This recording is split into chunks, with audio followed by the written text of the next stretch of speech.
శ్రీ విష్ణు రూపాయ నమఃశివాయ. కార్తీక పురాణం 28వ అధ్యాయం. విష్ణు సుదర్శన చక్ర మహిమ. జనక మహారాజా, వింటివా దుర్వాసుని అవస్థలు? తాను ఎంతటి కోపవంతుడు అయినను వెనక ముందు ఆలోచింపక ఒక మహాభక్తుని శుద్ధిని శంకించినాడు. కనుకనే అట్టి ప్రయాసముల పాలైనాడు. కావున ఎంతటి గొప్ప వారైనను వారు ఆచరించు కార్యములను జాగ్రత్తగా తెలుసుకోవలెను. అటుల దుర్వాసుడు శ్రీమన్నారాయణ్ణి కడ సెలవు పొంది తనను వెన్నంటి తరుముచున్న విష్ణు చక్రాన్ని చూసి భయపడుచూ తిరిగి మళ్ళీ భూలోకానికి వచ్చి అంబరీషుని కడకేగి, అంబరీష ధర్మపాలక, నా తప్పులను క్షమించి నన్ను రక్షింపుము. నీకు నాపై కల అనురాగముతో ద్వాదశి పారాయణమునకు నన్ను ఆహ్వానించితివి. కానీ నిన్ను కష్టముల పాలు చేసి వ్రతభంగము చేయించి నీ పుణ్యఫలమును నాశనము చేయ తలపెట్టి తిని. కానీ నా దుర్బుద్ధి నన్నే వెంటాడి నా ప్రాణములు తీయుటకే సిద్ధమైనది.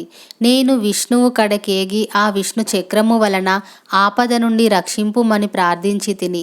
ఆ పురాణ పురుషుడు నాకు జ్ఞానోదయము చేసి నీ వద్దకు ఏగమని చెప్పినాడు.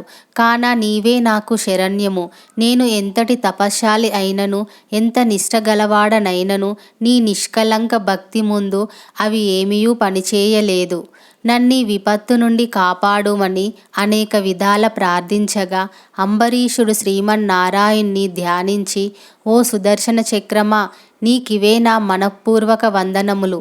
ఈ దుర్వాస మహాముని తెలిసియో తెలియకయో తొందరపాటుగా ఈ కష్టమును కొని తెచ్చుకొనెను. అయినను ఇతడు బ్రాహ్మణుడు కావున ఇతనిని చంపవలదు. ఒకవేళ నీ కర్తవ్యమును నిర్వహింప తలచితివేని ముందు నన్ను చంపి తర్వాత ఈ దుర్వాసుని చంపుము. నీవు శ్రీమన్నారాయణి ఆయుధానివి. నేను ఆ శ్రీమన్నారాయణి భక్తుడను. నాకు శ్రీమన్నారాయణుడు ఇలవేల్పు దైవము. నీవు శ్రీహరి చేతిలో నుండి అనేక యుద్ధములలో అనేక మంది లోక కంటకులను చంపితివి. కానీ శరణు కోరిన వారిని ఇంతవరకు చంపలేదు. అందువలననే ఈ దుర్వాసుడు ముల్లోకములు తిరిగినను ఇతనిని వెంటాడుచునే ఉన్నావు కానీ చంపుటలేదు. దేవా, సురాసురాది భూతకోటులన్నీయు ఒక్కటిగా ఏకమైనను నిన్నేమియూ చేయజాలవు. నీ శక్తికి ఏ విధమైన అడ్డునూ లేదు. ఈ విషయము లోకమంతటికీ తెలియును. అయినను ముని పుంగవునికి ఏ అపాయము కలుగకుండా రక్షింపుమని ప్రార్థించుచున్నాను.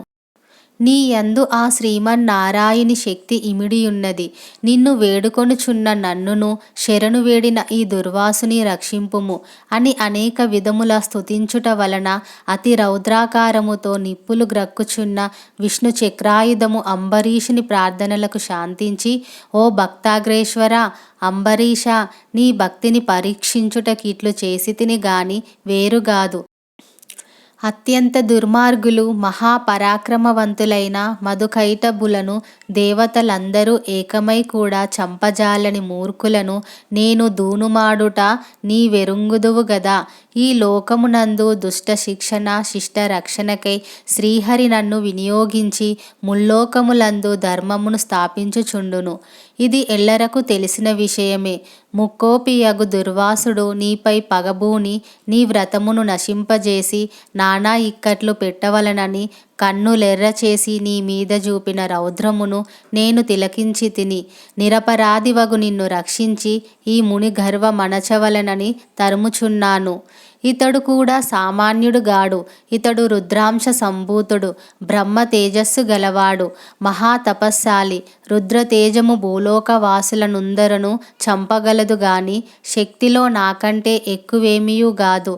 సృష్టికర్తయగు బ్రహ్మ తేజస్సు కంటెను, కైలాసపతియగు మహేశ్వరుని తేజశక్తి కంటెను ఎక్కువై అయిన శ్రీహరి తేజస్సుతో నిండియున్న నాతో రుద్ర తేజస్సు గల దుర్వాసుడు గాని క్షత్రియ తేజస్సు గల నీవు గాని తులతూగరు, నన్ను ఎదుర్కొన జాలరు.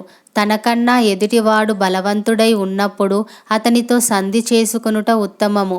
ఈ నీతిని ఆచరించు వారలు ఎటువంటి విపత్తుల నుండి అయినను తప్పించుకొనగలరు.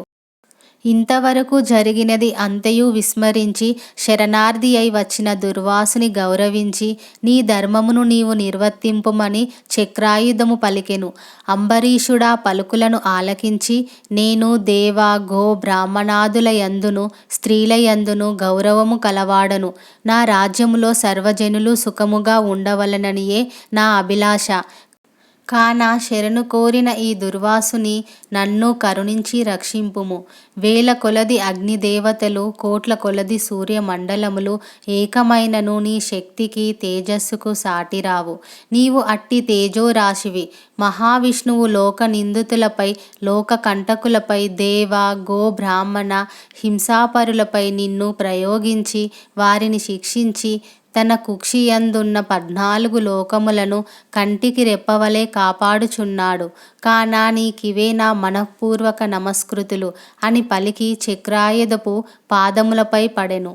అంతటా సుదర్శన చక్రము అంబరీషుని లేవదీసి గాఢమైన ఆలింగనమునర్చి, అంబరీష, నీ నిష్కలంక భక్తికి మెచ్చితిని.